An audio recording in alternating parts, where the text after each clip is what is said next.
शुरू करें। सभी पत्रकार बंधुओं को नमस्कार। अडानी के भ्रष्टाचार को उजागर करने की सजा मुझे 6 महीने जेल के रूप में मिली। और आपको याद होगा कि देश की संसद में मैंने नारा लगाया था प्रधानमंत्री जी के सामने कि मोदी अडानी भाई भाई देश बेच के खाई मलाई। क्योंकि 18 महीने पहले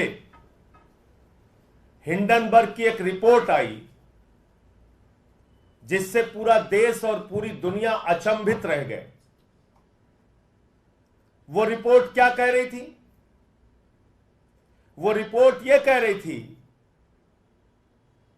कि दुनिया के तमाम घोटालेबाजों को इकट्ठा करके भारत से मनी लॉन्ड्रिंग करके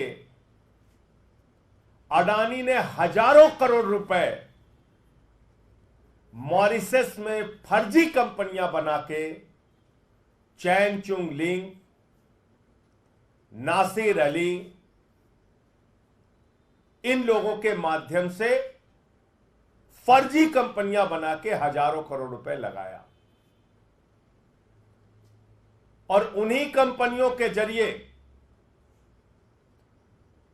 गौतम अडानी का भाई विनोद अडानी भारत में शेयर बाजार को बढ़ाने के लिए, अपने कंपनियों के शेयर को बढ़ाने के लिए, अपने कंपनियों के शेयर को ओवर वैल्यू करने के लिए, यानी वास्तविक वैल्यू शेयर की उतनी नहीं है, उसमें फर्जी कंपनियां बना के विदेशों से पैसा लगाया गया और शेयर का दाम बढ़ाया गया। वास्तविक दाम शेयर का उतना नहीं है, लेकिन बाहर से फर्जी कंपनियां बना के विनोद अडानी के माध्यम से हजारों करोड़ रुपए हिंदुस्तान में अडानी की कंपनी में लगाया गया, उसके शेयर का दाम बढ़ाया गया। और जब हिंदुस्तान के छोटे निवेशक, आम आदमी, मिडिल क्लास के लोग उस शेयर को बढ़े दामों पे खरीदते हैं तो कुछ दिन बाद वो शेयर की वैल्यू जब घटती है तो उनका पैसा डूब जाता है। और याद रखिएगा, न्यू पेंशन स्कीम, देश के लाखों कर्मचारियों की पेंशन, एनपीएस, उसका पैसा भी शेयर मार्केट में लगता है। एलआईसी का पैसा भी शेयर मार्केट में लगता है। और अगर वहां ये घपला और घोटाला हो रहा है तो अडानी का पैसा नहीं डूब रहा है, इस देश के आम आदमी का पैसा डूब रहा है। ये सरल भाषा में हमें समझना चाहिए। ये अडानी का पैसा नहीं डूब रहा है, उसने तो भ्रष्टाचार कर रखा है। ये देश के लाखों करोड़ों लोगों का गाढ़ी कमाई का पैसा जो शेयर बाजार में वो लोग लगाते हैं, वो पैसा डूब रहा है। और कितना डूबा आप कल्पना कर सकते हैं? अगर मैं इस प्रेस कॉन्फ्रेंस में कहूं तो जीरो लगाते लगाते आप थक जाएंगे। जब हिंडनबर्ग की रिपोर्ट का खुलासा हुआ तो 8,50,000 करोड़ रुपए हिंदुस्तान के लोगों के डूब गए शेयर मार्केट में। 8,50,000 करोड़ रुपए। मैंने तब मांग की थी बहुत जोर शोर से कि जेपीसी बनाओ, जेपीसी बनाओ, पूरे मामले की जांच कराओ, सच्चाई तक जाओ। इस देश के लोगों का पैसा डूब रहा है। अडानी ने फर्जी कंपनियां विदेशों में बना के अपनी कंपनियों के शेयर बढ़ाए हैं, उसके दाम बढ़ाए हैं, पैसा गलत ढंग से लगाया गया। खुलेआम ये मनी लॉन्ड्रिंग का मामला है, भ्रष्टाचार का मामला है।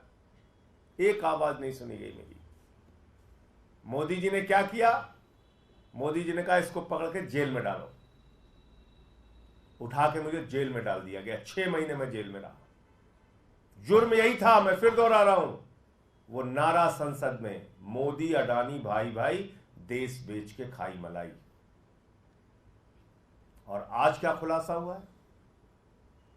माननीय सर्वोच्च न्यायालय में जब मामला गया माननीय सर्वोच्च न्यायालय ने कहा इस पूरे प्रकरण की जांच सेबी करेगा, सेबी इस पूरे प्रकरण की जांच करेगा। सेबी ने अपनी जांच शुरू की, सेबी ने अपनी रिपोर्ट दाखिल की और 2023 के मई महीने में जो रिपोर्ट सेबी ने सुप्रीम कोर्ट में दाखिल की वो बड़ी हास्यास्पद है। आप सुनेंगे तो आपको मजाक लगेगा। सेबी सुप्रीम कोर्ट में कह रहा है कि हम ऐसे जुड़े 13 मामलों की जांच कर रहे हैं और ये कर रहे हैं वो कर रहे हैं, और बाद में कह रहे हैं हमें पता नहीं है कि कहां तक ये जांच जाएगी, ये एक दिशाहीन जांच है। हुजूर कुछ गड़बड़ी तो हुई है लेकिन हम बता नहीं सकते गड़बड़ी किसने की है। क्या करिए सीबी सुप्रीम कोर्ट में, हुजूर कुछ गड़बड़ी तो हुई है, किसने गड़बड़ी की है, क्या गड़बड़ी की है, यह हम बता नहीं सकते, और यह जांच दिशाहीन है, अंतहीन है, किस ओर जाएगी, कब तक चलेगी, यह हमें पता नहीं। तो क्यों बोला सेबी ने? सेबी अध्यक्ष ने क्यों बोला ये? इसका खुलासा कल हिंडनबर्ग की नई रिपोर्ट में हुआ है। और वो क्या कहती है नई रिपोर्ट? कि सेबी की अध्यक्ष माधवीपुरी बुच और उनके पति धवल बुच ने लगभग $10 मिलियन उन्हीं फर्जी कंपनियों में लगाए हैं, उन्हीं फंड्स में लगाए हैं जिसकी इनको जांच करनी थी। यानी जिस भ्रष्टाचार के मामले की जांच सेबी अध्यक्ष को करनी थी, वहीं पर इनका पैसा लगा हुआ है, वहीं पे इनका इन्वेस्टमेंट हुआ है लगभग $10 मिलियन।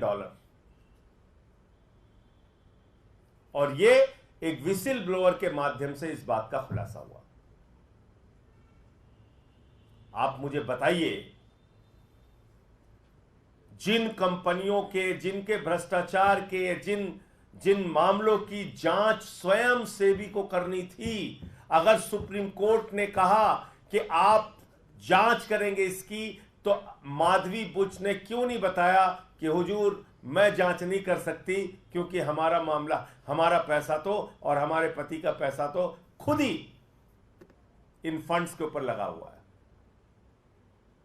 जिसको विनोद अडानी मैनेज करता है, जिसके जरिए हिंदुस्तान के आम आदमी को लूटा जाता है, जिसके जरिए हिंदुस्तान के आम लोगों का लाखों करोड़ रुपए का उनको चूना लगाया जाता है। मैं फिर दोहरा दूं, 8,50,000 करोड़ रुपए शेयर बाजार में 18 महीने पहले इस देश की जनता के डूबे थे, भूलिएगा नहीं। और तब मैंने चिल्ला चिल्ला के कहा था कि यह बहुत बड़ा भ्रष्टाचार है, जेपीसी से इसकी जांच कराओ। और तब मेरी एक नहीं सुनी गई, बल्कि उल्टा मोदी जी ने उठा के हमको जेल में भेज दिया। तो मैं भारत के प्रधानमंत्री से पूछना चाहता हूं, आप भ्रष्टाचार पे बड़ी बड़ी बातें करते हैं, भ्रष्टाचार को खत्म करने की गारंटी देते हैं, भ्रष्टाचारियों को जेल में भेजने की गारंटी देते हैं, और आपने एक तेलंगाना की सभा में कहा था अडानी कांग्रेस को टेम्पू में भर भर के रुपया पहुंचा रहा है।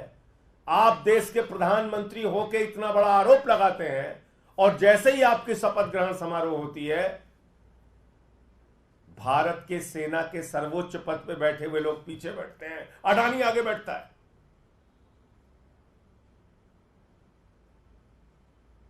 यह आपकी असलियत है प्रधानमंत्री जी।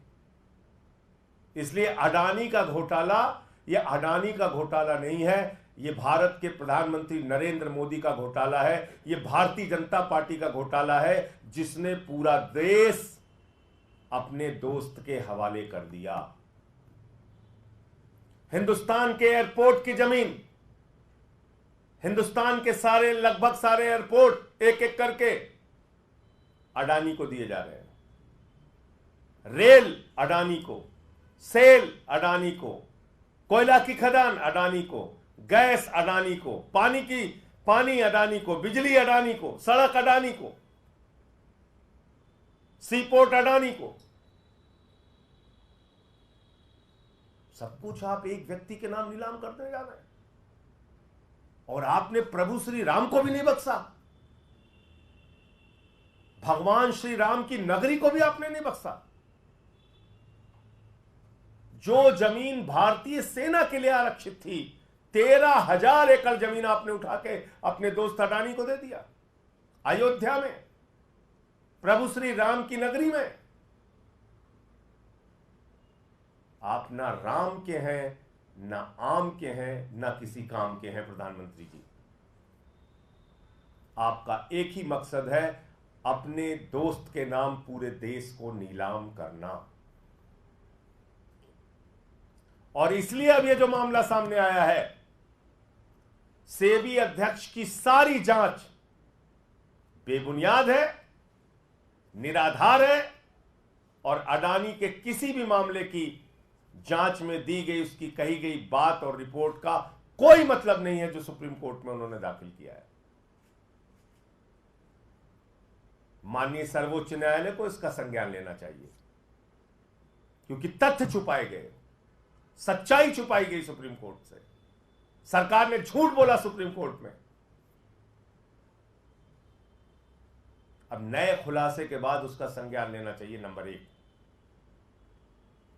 और नंबर 2, ये सारे घोटाले, ये 8,50,000 करोड़ रुपए हिंदुस्तान के लोगों का जो डूबा है, इसके लिए कोई और नहीं, भारत के प्रधानमंत्री नरेंद्र मोदी जी जिम्मेदार हैं। जब तक वो पद पर रहेंगे, तब तक अडानी के मामलों की जांच नहीं हो सकती, अडानी के भ्रष्टाचार की जांच नहीं हो सकती। प्रधानमंत्री में जरा सी भी नैतिकता है तो उनको अपने पद से इस्तीफा दे देना चाहिए। उनको देश का प्रधानमंत्री बने रहने का हक नहीं है। प्रधानमंत्री इस्तीफा दे, जेपीसी बनाई जाए, तभी इसकी जांच हो सकती है। ज्वाइंट पार्लियामेंट्री कमेटी के माध्यम से इसकी जांच हो सकती है, जो हमारी पहले दिन से डिमांड रही है। तो नई रिपोर्ट में एक पहले तो बात आई थी, इनके एक श्राफ करके हैं, वो समधी है, सेबी के अधिकारी। दूसरा मामला आया, सेबी का अध्यक्ष खुद ही फंड में पैसे लगाए हुए। तो इसलिए मुझे इतनी बात कहनी थी कि ये कतई मत समझिएगा कि अडानी के घोटाले का इस देश के आम आदमी से कोई लेना देना नहीं है। इस देश के लोगों का लाखों करोड़ रुपए डूबा है, और उस भ्रष्टाचार में सीधे तौर पे भारत के प्रधानमंत्री नरेंद्र मोदी और उनका एक दोस्त जिसका नाम है गौतम अडानी, वो शामिल है। मुझे इतनी बात कहनी थी। आपका कोई प्रश्न हो तो आप पूछ सकते हैं। सेबी चीफ ये कह रहे हैं कि जो आरोप मेरे ऊपर लगाए गए हैं, जो रिपोर्ट आया है, उनके कहने से क्या होता है? जो सामने आया है सच, वो तो गौतम अडानी भी कह रहा था हमने कुछ नहीं किया। देश के लोगों का 8.5 लाख करोड़ रुपए डूब गया। मॉरिशस में फर्जी सेल कंपनियां बनाई गई।